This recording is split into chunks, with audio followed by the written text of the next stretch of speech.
Ag marga baine a lár chahad limní a táin teachtainse. Marga atá teangan na margaí is sinna sa tír, agus an ferganmh is deise sa tíach go is héithó gradam rawan fphobal a fuachtáil ag gradam altriachta na héan le gorid. Agus a dionú a chorú a margan seo, tugann sús le 2,000 duna cuairt gach saharn. Tá táirgóiríonn seo ó fod na tíre, íscarí ó ichar chorca agus feramóí ó Port Líse. Tá scíocháin mo chraí a bheithin seo.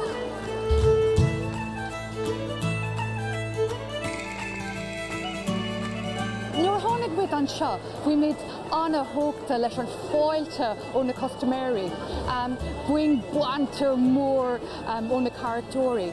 Tugann muintear limní trochtaíoch doing, agus tá siad anna hásta rudaí nua a seans agus tá an grághain ar an áisinéis.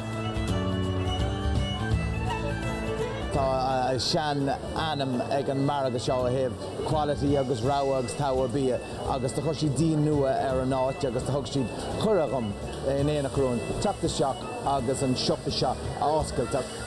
Nuair a dosmaid sús ní teagachta dó, bhí an spéisiach na arán, solh, ifachaí difriúil, máirteol, nuchnóil, chuilead mar sin, agus tá an buntlach sin fós aganne.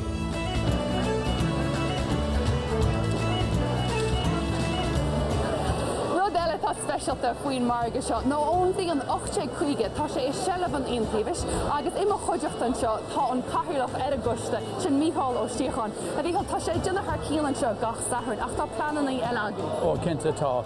Tá mé ag fécinnt ar na dégóirí, seanóirí agus páistíoga a bheileisteach an seo chun hensam mar déirfá sanna líon cardiac agus ceol. Agus tá lán daoine an seo timpeall na carach a bhfuil lán scilna cá chun an plantin na choirí bhain. So big ceol agus crack agus big gachród ag tíir amach so síalta agus cadrah agus an rudi sin go léir ón lún gotaí an ine san áit starúil seo.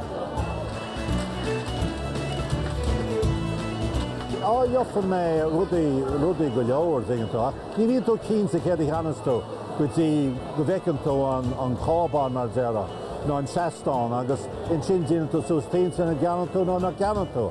Agus 15 ní étá ná se ágáil gan rudaí cheannach. Bíonn fih chó donna leis na mrá ag cheannach. Bíonn mrá ceannach éadaí gon chuid smó. Agus tá neart éadaín seo. Agus bíonn fér an tóici le rudaí a hagan smás na páirtcónaí agus as a gríomhfáid.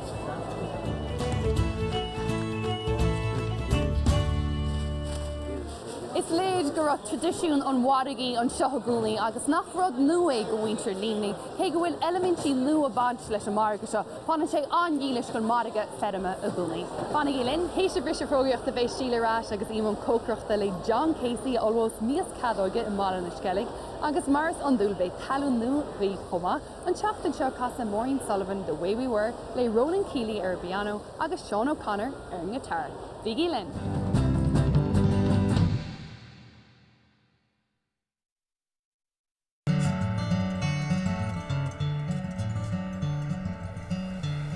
Is an iarthar ghaeltacht hirí sa mála ghaeltachta is smú sa tír a támain teachtainse sa dagan. Seach mlíon amhain a hosad marga feramúnse agus is ar thorgóirí áitiúla a bhíonn san bhéim ar fad. Agus in seo in ionad na bail a tá marga seo lonaí le bliana nús. Blian níos uaire níl le fáil agus is fada lom go mlaise méide.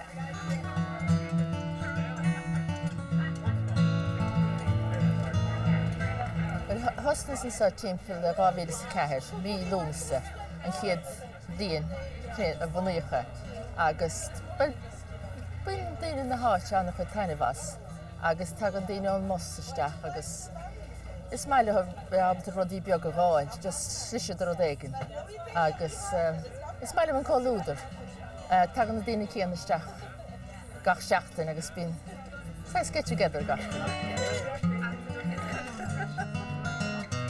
Marall a chealafort an seo bhí bail an dagan ar teán duna bailte ba háhachtaí an iarhéisgurt an tíide sa bheánis agus tá táhacht a baint leis an íscach an seo gúnaí agus imime chuideachta tá tíosca a lárás ó Churnán. A lárás tá is a tíocht an seo le rion seaachtaíonús, céir a thugann seo?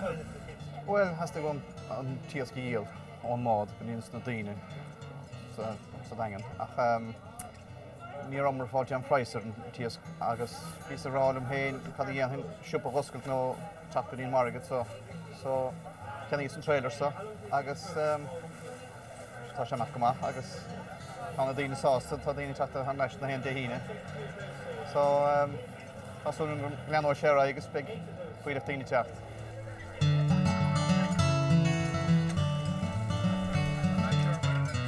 Pas níos blian go lehin nó mar sin, mar tháina himgam sa bhácáile tamla nádan is agus be bhreádam siúpa beag a choscailt ach so heascam fescin cadiad na rudaí gribh simig daoine út nó cadiad na rudaí go ganúdaí. Cíistí beag atá, so ceapan daoine gur féidir ó iad a chinach mar beidir ní bhreain siad chun ciontach agus a bhreidís beidir á ganúdaís cíiste mór. Ceapan siad beidir nach bhfuil méid san calories únta nó nach gatha siad a bheith cho búrtha mar iad a rud ag an beag a dhíthe. Well, nos bheith tagamann a go chéim de híine chun ránach nach mar sprálim na baguettes bhíon bus an sahacha a díal agus tagann siad sonisteach freisáilte te timppó lethúirte se dó díag, so timppó namas a gcónaí bhím le fáilt an sa.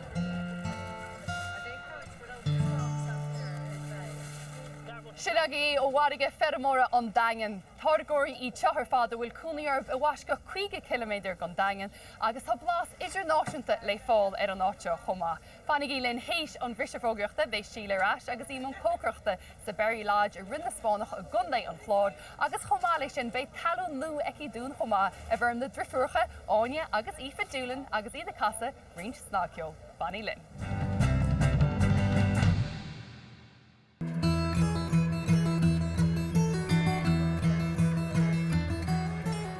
Marga atá búilte ar an ionad siopadúirta is mú a gcuige mún Mahon Point. Tá brúháile machchan hartar dhéanúméid amach ó lór chahar chorca agus san seo gachtir daoin is cuma cén canál amsir a chruiníonn na targóirí is sár as étar agus as iarthar an chundaí le chéile.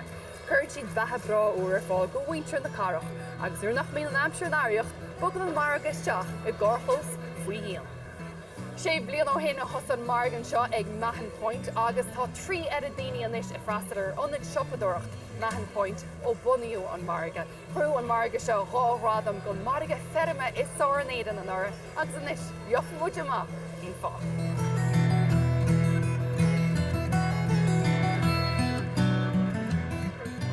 Is bralam a bheith an marcéid seo mar tá lón daoine ar fud an dain an seo tá Giri as Israel, tá Marcas an Austrail, tá Lolo as an Frank agus tá Michael as gan Glupi.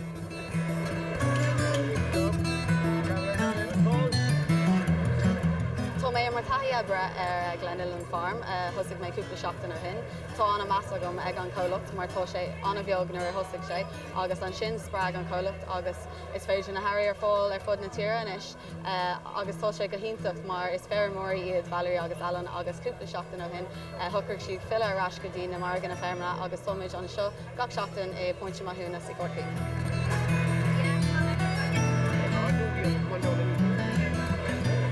Tá main seo ag ferm Woodside ferm a Hargín muiciol agus bagún sirin agus lomanis tá Martin óga tá tuairtúna á iadinneoh. Cuirt go ddíireach a tarsúlann seo? Tá mé féin agus buintear ag díal targaí muiciol ag an Marga seo ar an déirdín. Thosamar 8 bliain ó hain ar ferm beag le gámach, Saddleback agus Glasrosbach agus tá sin pedigree.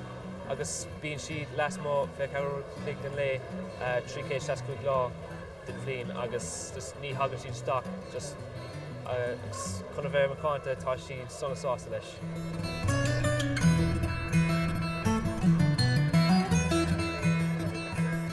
Seo gnom a tuismóirí, tá siad ag fástar a boga trocadó bliana hinne inis, agus tá siad ag fás sútalún, súcuéire, cuéire gorm, silíní mar sin.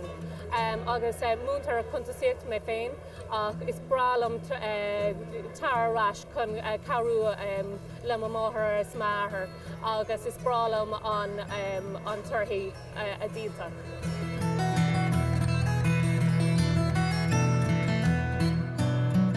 Well, sé dás bheith siúil himp an Marga seo ag Mahon Point, tá na stóí le go seo tá bethe áthid acu.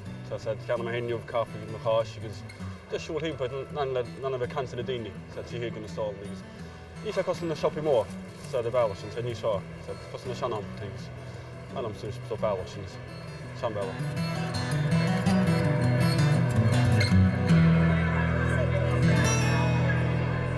Sinagi ó bhhaige ferime Mahon Point. Ní chuirtear riomh go naibroch a lehéid go marga sé anseo I gcóirlós bútear an na siopadúirta achas léir ó méid tá feici agus blásta an sanneamh go naibríonn thar cín lethe. Fannig I linn hééis a risse fróíochta bei sílaní réan an arás agus íon cócroachta a loch aine láid I neisgurt chunamara chomáile sin bei tiile ceol ó tífadí cháin I dulach na cruise sa ceantar céine agus bei talú nu ag síle dún chomá. Fannig I linn.